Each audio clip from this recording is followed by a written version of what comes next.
Ялғаннан пансуан кейін жарайды бір сағын бірден алайын. Солай бастағанбыз бизнесті. Адамдар квартирада тұрса да, кредит болса да, сол мереке. Иә, Біз бренд деп мереке қолданамыз. Эмвей бар ғой, соны қымбат. Өте қауіпханасында отырса да, мен корейский қолданамын. Мен саған нені айтып тұрған жоқпын, продукция, саған бизнесті айтып тұрмын десең бар, сонда да түсінбейді ғой енді. Ондай бәрінде Уақыт керек, оған отыру керек қой. Сонымен декреттен қайтадан медсестра шықтым и каталог берем қыздарға сразу заказ под зарплату деп ол өлген жалады тегін түсіп. Сразу заказ алып аласың қазір соларға в основном сатамын, витамин Д өзіме, үйіме, бала шағама 200 бал даже касса алып кетеді. Кім Дина бүгін тіркелейін деп жатқан келіншек, осы жерде күйеуі осы жерде тренер. Құдай қаласа бүгіннен бастап бизнесін бастайды. Раушан, Балаларымыз әкелеміз жолдасыңыз ба? Зәуреге рекламадан келеді. Зәуре реклама жіберген еді. Инстаграмына басып, подробнее басып, қандай бизнес, подробнее можно деп өзі сұрады. Хотя ол бизнесті білемін, тіркелдім деп айттым, түсіндірдім. Не знаю, как-то по телефону близкий оқып, соны давай кездесейік, Айгүл екеуміз бардық, қаске дейді, встреча отырдық, кафеде түсіндірді. Адамда уже телефонда сөйлесіп жатқанда уже сондай бір не қалыптасады ғой. Иә, гармония ортада болады да, сол кезде адамда жақындық пайда болады. Сол кезде Зәуре сразу мен шақырып екеуміз барайық. Сөйлеген тонына Барсақ Раушанда қарапайым өзіміз сияқты келіншек екен, сразу кірісіп кетті, как-то бұрыннан сөйлесіп жүрген қыз сияқты Раушанмен танысып қойыңыздар. 5 баланың анасы. Сразу қарым ұстады. Тағы да жақында Батыраны атанады. Құдай қаласа лидеріміз болады деп сенеміз. Сосын менің туған қайнапкем Нұрғалидың туған сестрасы 76 жылғы. Бұл кісі қайынсіңнен кейін тіркелді. Өте мықты жасайды, сөйлескен кезде адаммен. Сосын еріп кетесің ғой. нағыз лидер болып келе салды. Алла тағалам өзі береді ғой. Басында жүрді ғой, қойыңдаршы, не істеймін онда. Бірақ түсінді, шынымен де бұл жерде келешегі бар екенін, келешекте мықтылап бизнес тұратын болсаңдар, барлығы телефонда болатынын, бұл жерге барып жүріп, аренда төлеп жүрмейтінін, шынымен де осы жерде доход бар екенін сезді, көрді, көз ашылғаннан кейін. Бірден кірісіп кетті қазір. 21 күн сайын 3 адам тіркейді командаға. 3 адам обязательно тіркейді, обязательно соларды оқытып үйретеді. Шынымен де бір жыл тіркеліп істемей жүрдім шынында. Чаттарды өшіріп тастаймын, не надо, это не мое деп, оны мен мойындаймын. Бірақ потребитель болдым, бүкіл товарды аламын, жақсы көремін, ішеміз, бала шағамызбен. Заказ салам, алам бәрін.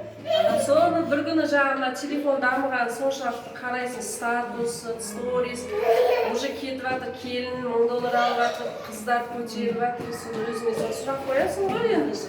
Что я делаю деген, бәрін білесің, істей аласың, сосын Айгүлге звондадым, Аляға звондадым, мен бастаймын.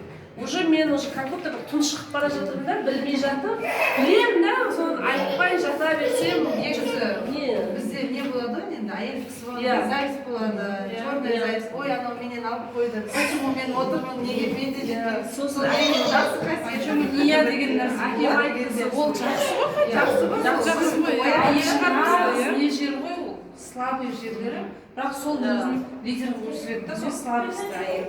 Как раз әкем айтты, қызым деді, сен бұлай мен саған өзімді мысал келтірейін деді. Мысалы, мен қазір 70-тегі пенсионермін деді. Мен 70-тегі пенсионермін, мен бейшара пенсионермін деді. Мен живой саған пример келтірейін деді.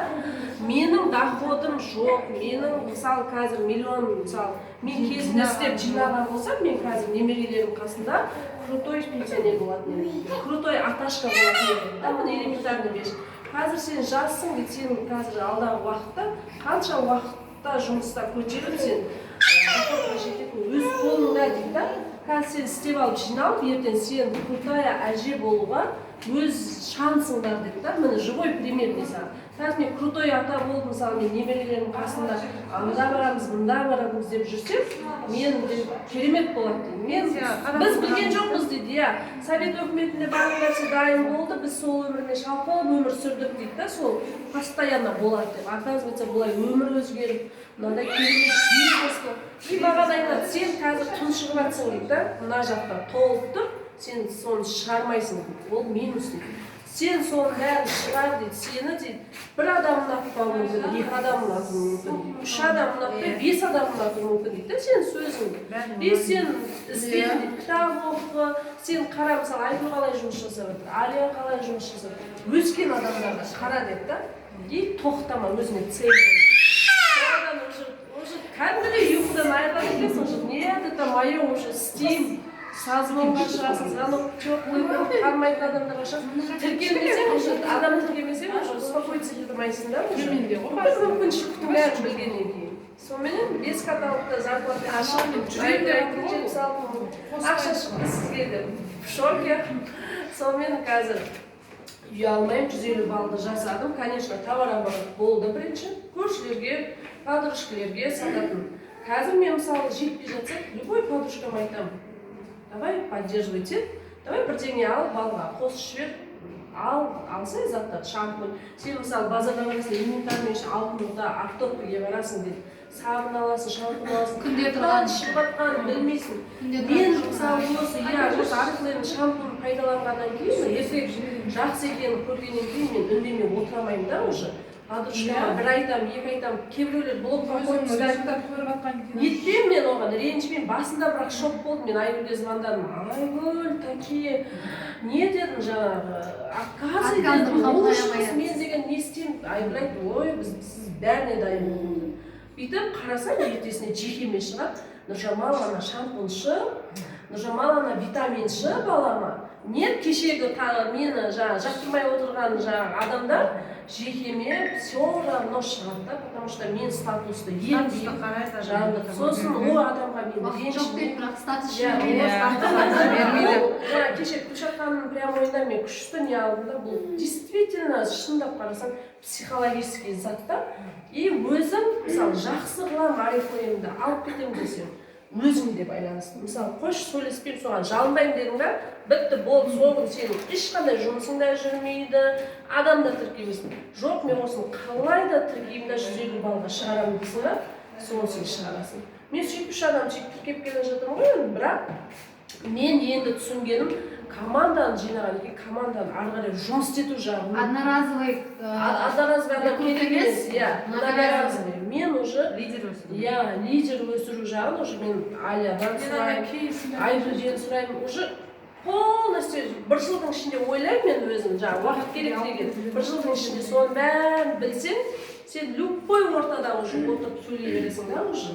Сенің істегеніңе қызығып, істейін деген адам ол. Қалады екен, жекеңе шығып, мен істеймін, Нұржамал, шын ба, сен осы 76 мың саған шынымен түсті ма деген. Болды ғой таңдайсың. Я, конечно, сосын өзің бүйтіп өскенің соншалық бұрынғыдай бүйтіп отырмайды екенсің. Любой жерде. Кәдімгідей қазір кіресің. Потому что я работаю, я в бизнесе. Мысалы, маған жақтырмай ма, мен оған спокойно айтамын. Хочешь со мной общаться? Пожалуйста, мен кекетпейді, мен сетевчица келе жатыр дейді өткенде отырсыздар маған мысалы. Сразу айттым. Сен менімен араласқың келе ма, будущее менімен көріп отырсыздарда отырғың келе ма? Извини меня, мен бизнесім, мен оған серьезно критиковать ету үшін емес. Мен ол бизнесіне серьезно отношусь деп. Жоқ, сәлден кейін уже. Заттарыңды көрейік, не бар заттарыңнан? Шампуньыңды мақтап жатсың ғой, көрдің ба бұның бәрі. Бүйтіп айтқанда, мысалы, ол адам қазір просто білмей тұр да, түсінбей тұр. Сен онымен ерегіспе, сен сөзіңді аяқтап болғаннан кейін. Сөйтіп айтпас еді ғой.